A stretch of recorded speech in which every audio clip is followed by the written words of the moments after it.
Cette année, c'est une année de gloire, mais nous avons baptisé l'année d'humilité. Humble devant le Seigneur, humble devant Dieu. Comment tu traites les femmes qui viennent travailler chez toi, qui viennent faire la vaisselle? Comment tu traites leurs enfants?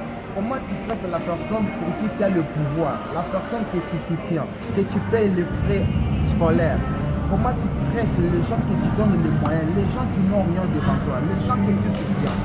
Comment tu les traites ces gens-là? Tu les traites comment? Gardez l'humilité. Gardez l'humilité. L'humilité, c'est un signe de la victoire. L'humilité, c'est un signe de la victoire. Je me rappelle que cette année 2026, que tu ne puisses pas échouer. Certaines personnes échouent dans leur vie parce qu'ils ont gardé leur réalité. Mais si tu vas rester humble, Dieu va t'élever.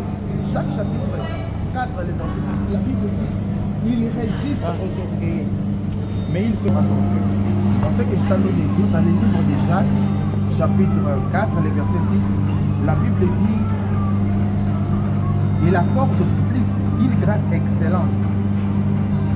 Et Dieu résiste aux orgueilleux, mais il fait grâce aux humbles. Lorsque tu es humble, Dieu va te faire grâce. Quel que soit ton statut, quel que soit ce que tu es, quelle que soit la vie, lorsque tu es humble, Dieu va te faire grâce. C'est pourquoi cette année 2026, nous l'avons baptisé l'année d'humilité. Tu as besoin d'obtenir la grâce de Dieu. Tu construis une belle maison, ne dis pas aux gens que non, c'est par mes efforts, mon travail, par mon argent que j'ai construit la maison. Non, dis c'est Dieu qui l'a fait. Tu as une belle voiture, dis c'est par la grâce de Dieu. Tu as une promotion, dis c'est par la grâce de Dieu. Tu as des beaux enfants, des enfants intelligents, c'est par la grâce de Dieu. C'est pourquoi Jésus sauve. Jésus sauve les gens qui sont humbles. Restons humbles, excellent enfant de Dieu. Restons humbles. Tu as fait quelque chose de merveilleux, les gens te félicitent. Il ne faut pas dire que c'est par ton intelligence, c'est par ta force, ou par tes relations. Non, c'est Dieu qui l'a fait. Accordons à Dieu ce qu'il mérite. Restons humbles pour vivre longtemps. Restons humbles pour aller de l'avant. Restons humbles pour bénéficier du royaume des cieux.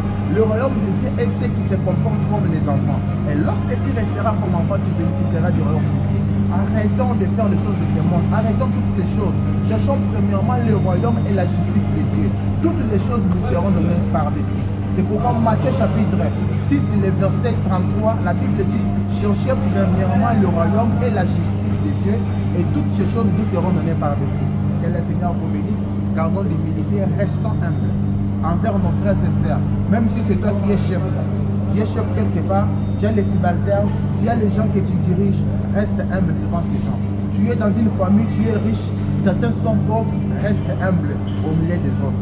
Efface-toi, que la gloire soit à Dieu. Que la gloire soit à Dieu. Si